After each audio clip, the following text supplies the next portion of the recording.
Bonjour Céline Alix. Bonjour. Alors, vous êtes ancienne avocate d'affaires, aujourd'hui traductrice juridique et l'autrice du livre « Merci, mais non merci. Comment les femmes redessinent la réussite sociale », dans lequel vous décrivez, expliquez et éclairez le mouvement de départ de femmes ayant tout bien fait et occupant des postes prestigieux pour finalement sortir du système et créer le leur. Alors, en vous lisant, je dois dire, petite note personnelle, que j'ai pensé à beaucoup de mes proches, à beaucoup de mes clientes. Et donc, je suis ravie de vous interviewer et d'avoir l'occasion d'en savoir plus.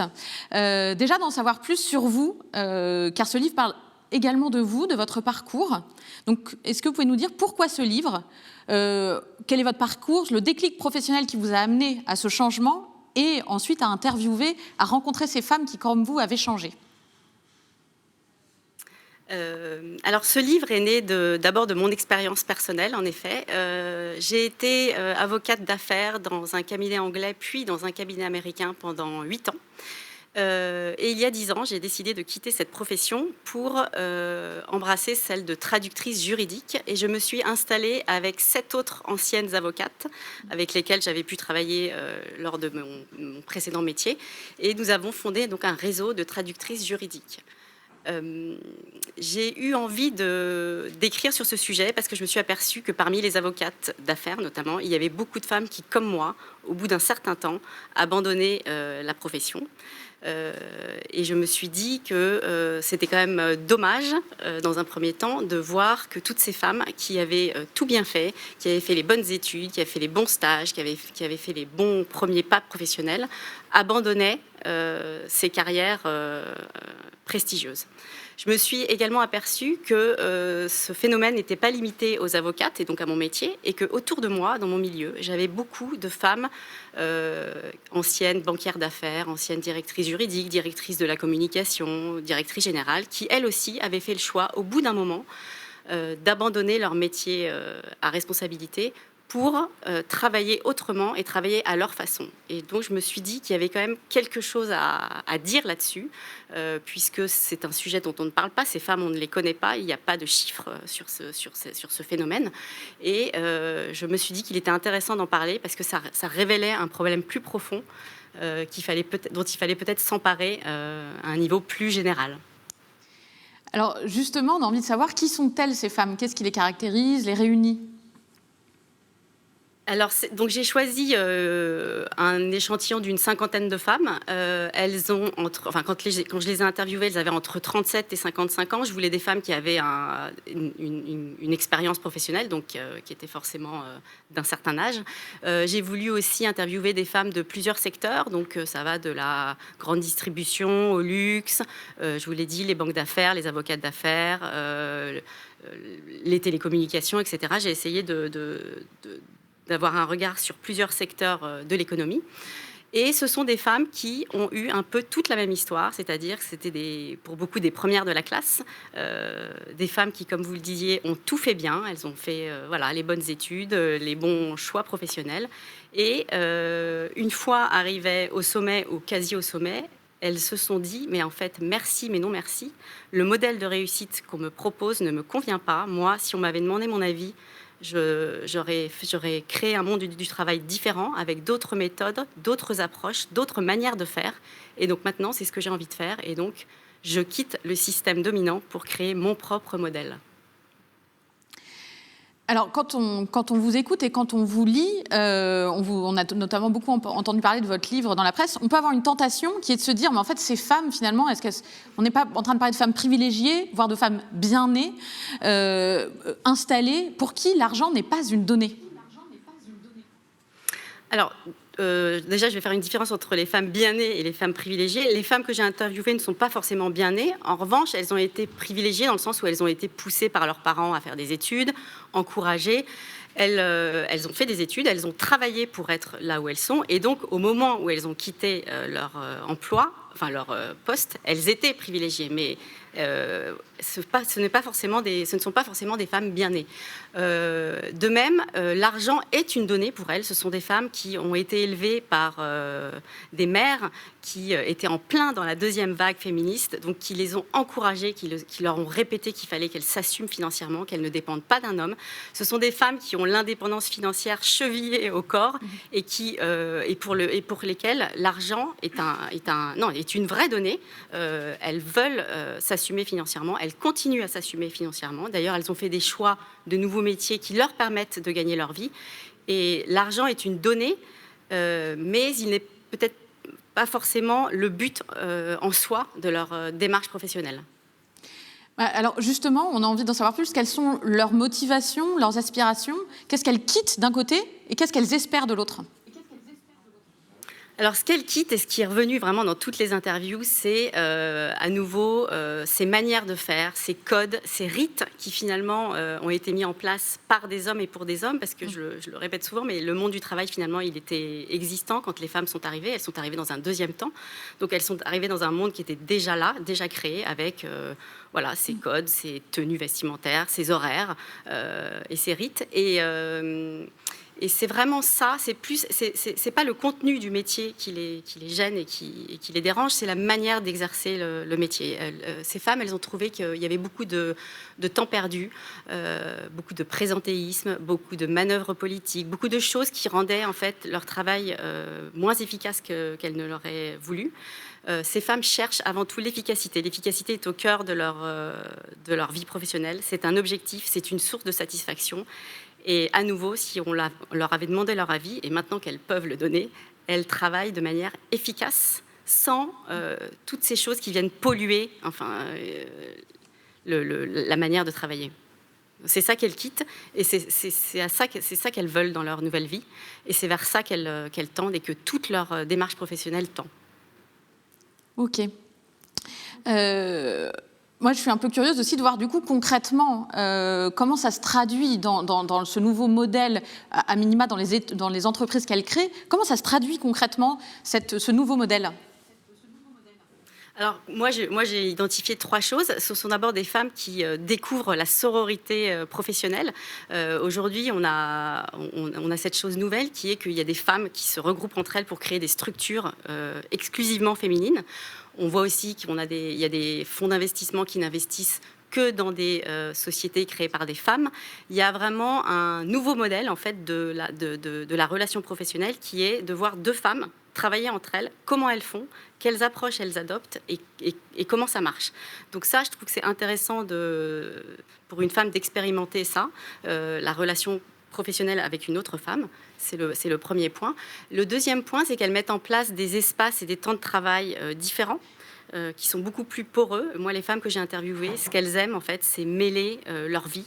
Elles aiment avoir des journées qui ne se ressemblent pas. Elles aiment passer de leur vie personnelle à leur vie professionnelle, jongler, faire quelque chose de personnel pour ensuite, quitte à retravailler le soir, aller chercher leur enfant à l'école et donc prendre une après-midi, quitte à retravailler beaucoup le lendemain. Elles aiment bouger, passer d'une activité à l'autre. Beaucoup font plusieurs activités aussi. Elles sont de véritables slasheuses. Donc, il y a vraiment une idée de mouvement aussi dans le travail qui leur donne de l'énergie et qui font que leur vie se nourrissent les unes les autres. Et ça, c'est vraiment quelque chose qu'elles apprécient. Je pense que elles ont passé beaucoup de temps entre 4 murs assises à un bureau et donc elles ont besoin de bouger. C'était le deuxième point. Et la troisième observation que j'ai pu faire, c'est que ce sont des femmes qui ont envie de travailler avec d'autres, donc en équipe. Le pouvoir pour être seules tout en haut avec les autres en bas, ça ne les intéresse pas forcément. En fait, elles ont envie d'emmener une équipe, d'agréger les talents et de travailler ensemble, de créer quelque chose avec les autres. Donc il y a ce côté aller vers le collectif et aller vers l'autre. Ok. On n'a pas forcément encore eu le temps de parler des modèles féminins auxquels elles ont pu être confrontées quand elles sont arrivées, ces femmes-là, sur le marché du travail. Vous dites notamment dans le livre qu'elles ont finalement rencontré dans leur passage, dans ces années, dans ces 10-12 premières années, hein, vous dites, finalement des modèles un peu caricaturaux de la femme au travail. Est-ce que vous pouvez nous décrire un peu finalement ce qui a été les modèles qu'on leur a proposés et qu'elles ont décidé aussi là de quitter? Alors donc ces femmes, elles sont arrivées dans un monde du travail dans lequel il y avait un seul moule, hein, il y avait un moule de la réussite professionnelle, et si je le résume de manière un peu simplificatrice, c'était réussir, c'était avoir de l'argent, du pouvoir, un beau titre et un statut. À cette époque, il y avait très peu de femmes dans ces postes. Elles se sont heurtées, certaines se sont heurtées, et ça, la presse et le cinéma, même la culture populaire s'en a emparée, de femmes qui étaient soit des femmes plus hommes que les hommes, c'est-à-dire qu'elles avaient au-dessus d'elles des femmes qui vraiment s'étaient mises dans le moule jusqu'à la tenue vestimentaire, mais qui avaient adopté les codes masculins pour s'intégrer en fait dans ce milieu où elles étaient seules. Et la deuxième caricature, c'était peut-être celle de la Wonder Woman, la femme qui réussissait tout, qui avait 5 enfants, qui courait des marathons le week-end et qui avait une promotion comme ça.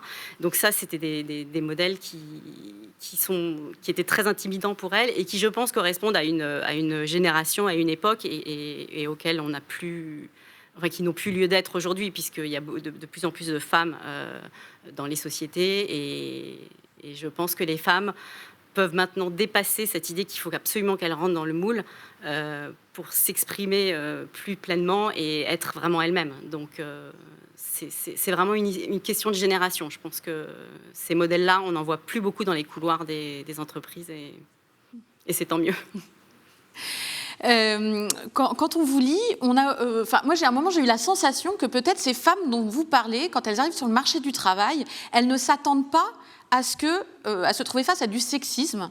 On a l'impression que c'est pas forcément pour reprendre des mots d'aujourd'hui, elles n'ont pas forcément une grande conscience, elles sont pas très conscientisées sur le sujet du féminisme, parce que finalement elles ont l'impression que ce sujet il est derrière nous et que dans la mesure où elles accèdent à ce marché du travail, de fait, la question féministe est réglée. Et dans votre livre, on sent que finalement, elles prennent conscience, peut-être de manière différente les unes les autres, mais de cet intérêt, déjà, en fait, que la question n'est pas réglée, et potentiellement, même au-delà de ça, de l'entraide nécessaire entre les femmes.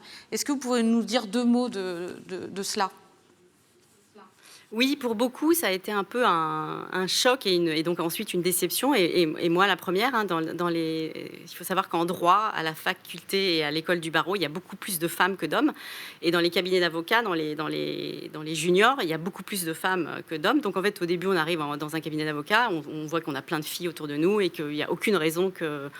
on ne poursuive pas notre trajectoire comme les hommes.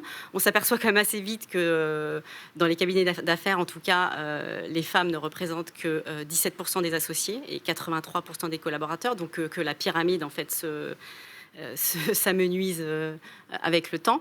Donc, et oui, je pense que ces femmes, à nouveau, elles ont été élevées par des mères qui les ont vraiment poussées à continuer le combat et par des pères qui les ont encouragées, qui leur ont dit tu peux faire comme moi, tu peux y arriver aussi. Donc ça, c'était très bien. Et je pense qu'elles ne s'attendaient pas, en effet, à se retrouver dans un monde où finalement, elles ne se sentaient pas chez elles. C'était pas forcément des situations directement sexiste ou directement discriminatoire, c'est plus une atmosphère, une ambiance où elles se sont aperçues qu'en fait, oui, elles ne se sentaient pas chez elles, puisque, à nouveau, elles n'ont pas contribué à ce monde-là, et donc elles s'y sentaient un peu comme des invitées. Donc c'était assez latent, en fait, ce sexisme qui perdure.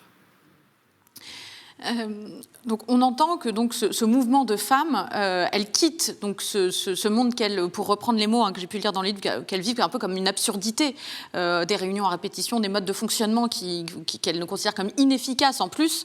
Donc elles quittent ce monde pour créer le leur. Et du coup il y a une question c'est un peu en lien avec la question de est-ce qu'on change le système en étant dedans, en étant dehors. Est-ce qu'il n'y a pas un risque finalement avec ce mouvement de femmes qui ont tout, beaucoup plus que d'autres, la chance de pouvoir accéder à des postes de pouvoir? Est-ce que dans ce mouvement, on ne prend pas le risque d'avoir 2 modèles, un modèle qui perdure, avec là où est l'argent, là où est le pouvoir, et un modèle dirigé par des hommes, et un autre desquels les plus potentiellement les plus talentueuses, ou en tout cas celles qui avaient le plus de chances d'arriver en haut de l'échelle, s'extraient? Alors, moi, je pense pas du tout, parce que je pense qu'au contraire, celle qui s'extrait, finalement, elle dépasse l'égalité, c'est-à-dire que, et on revient à ce titre, merci mais non merci.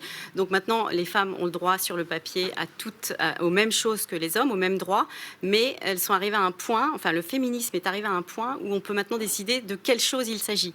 Donc ces femmes, elles proposent une autre alternative à leurs consoeurs, et finalement, je pense qu'on va avoir un mouvement parallèle, c'est-à-dire dans les entreprises, de toute façon, les entreprises commencent déjà à prendre vraiment à bras-le-corps ce sujet de la rétention des femmes, mais aussi il faut qu'elles se posent la question de comment elles vont attirer les jeunes générations qui sont hommes et femmes très sensibles à ces manières de travailler, équilibre vie professionnelle, etc. Donc je pense que c'est plutôt un mouvement qui marche ensemble. Les uns vont s'inspirer des autres. J'espère que les entreprises vont regarder ce que font ces femmes à côté. Et moi, il me semble que c'est positif et que, au contraire, ces femmes, elles vont montrer la voie à de nouvelles choses et que ça va être encore plus efficace et que ça va faire encore plus avancer le débat. Oui, puis et quand on avait échangé sur cette intervention, on avait aussi parlé de cette culpabilisation potentielle aussi de ces femmes qui finalement en ont marre potentiellement d'attendre une forme d'égalité et qui se disent bon, si j'attends que le système change. On n'est pas rendu, on le sait, il y a de nombreuses études qui disent que si à ce rythme-là, on n'a pas atteint l'égalité dans le monde professionnel avant 200 ans. Donc voilà, il y a aussi cette question de la prise en main de leur propre trajectoire pour définir le monde. La prise en main de leur destin, oui. Ouais. Et puis on va pas en plus les culpabiliser parce qu'elles quittent l'entreprise et qu'elles font soi-disant reculer le féminisme, alors que c'est le système qui a un problème et que c'est parce que le système ne change pas assez vite qu'elles le quittent. Donc, ouais.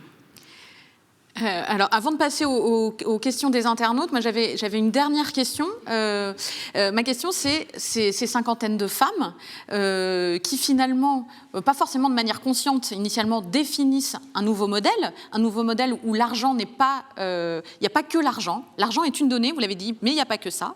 Comment on les fédère? Comment on fait pour que ça aille au-delà de ces 50 personnes?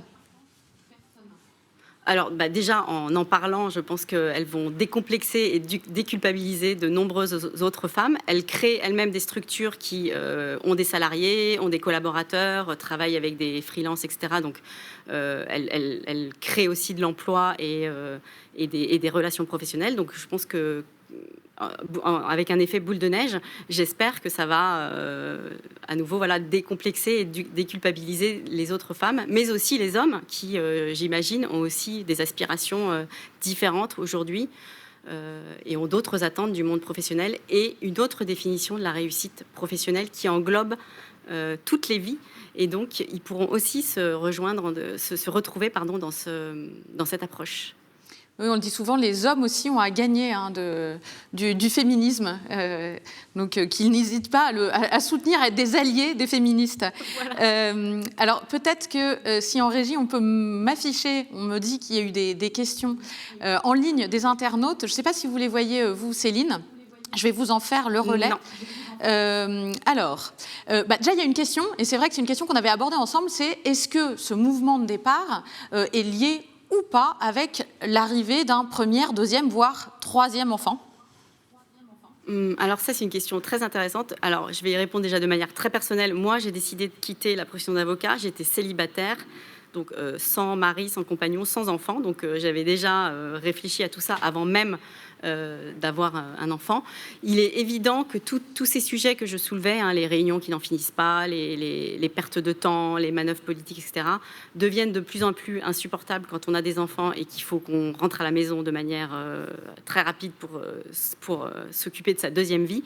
Donc oui, je pense que les enfants accélèrent ce sentiment d'inefficacité et de frustration, mais parmi les femmes que j'ai interviewées, il y en a qui n'ont pas d'enfants, donc je pense que c'est aussi décorrélé de la question de la maternité et que, à nouveau, c'est un problème plus général et sociétal, en fait.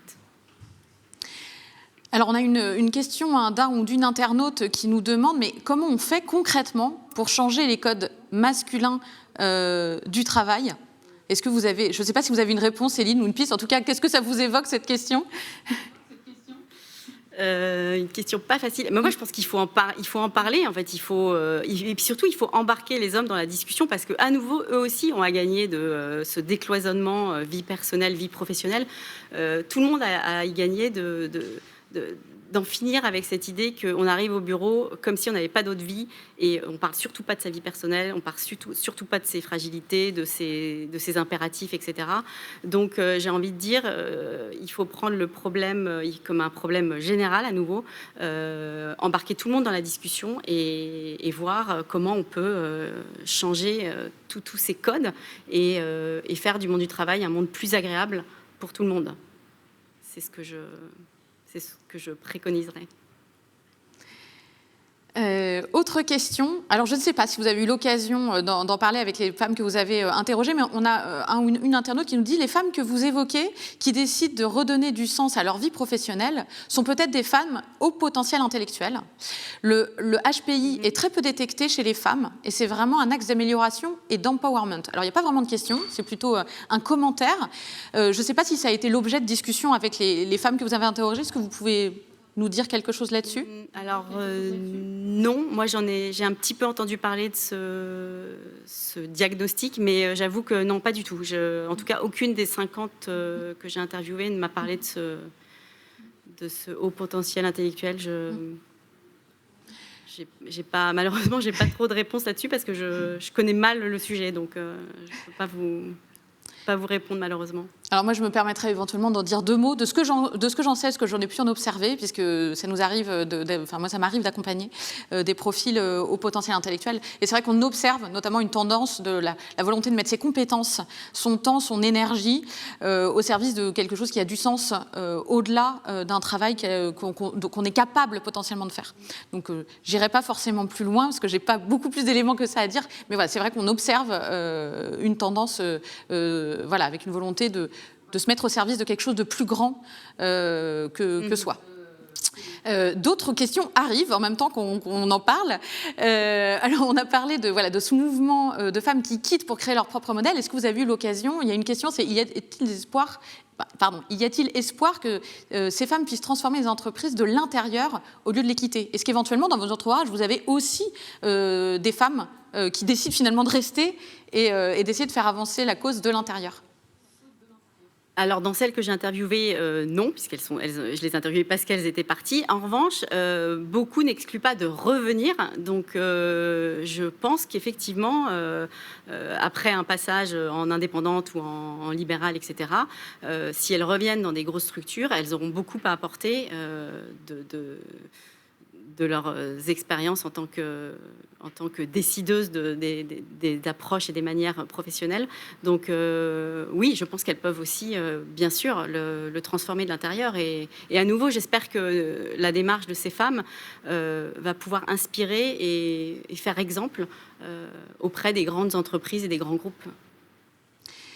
Alors on a une question, et c'est vrai que vous l'abordez aussi dans votre livre. Quel type d'emploi occupe-t-elle? Et je pense qu'on peut peut-être lier à cette question aussi qu'on a vu ces dernières années beaucoup d'articles fleurir sur le fait de changer de vie avec une reconversion, on dirait, totale.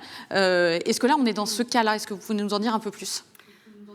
Alors non, j'étais assez étonnée de voir que moi, sur l'échantillon que j'ai interviewé, il y en a une quinzaine, il y en a 15% qui ont vraiment changé de métier, qui ont repris des études et qui ont totalement fait une reconversion en fait, professionnelle, en changeant de secteur et de métier. Mais la majorité, sont restés dans leur métier, quitte à faire un pas de côté et à l'exercer en indépendant. Notamment, beaucoup l'exercent pour leurs anciens employeurs. Donc, elles ont gardé ce lien avec leurs anciennes entreprises et elles travaillent en indépendant, en freelance pour ces anciennes entreprises. Mais la majorité a gardé son métier de cœur, puisqu'à nouveau, c'est pas du tout le contenu ou le métier qui leur posait problème, mais c'était la manière de l'exercer.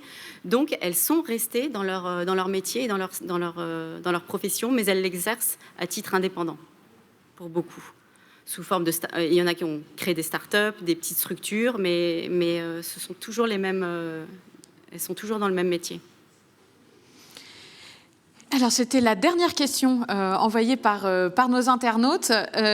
Merci Céline Alix. Merci d'être venue nous expliquer un peu quelle est cette nouvelle voie qui se dessine, où l'argent est une donnée, mais pas que. D'autres valeurs sont portées par ces femmes. Je précise que votre livre est disponible puisqu'on a un partenariat avec la librairie Coiffard. Donc, pour celles et ceux que ça intéresse, le livre a été référencé comme tous les ouvrages dont on a parlé aujourd'hui. Merci Céline Alix. Merci Clémentine.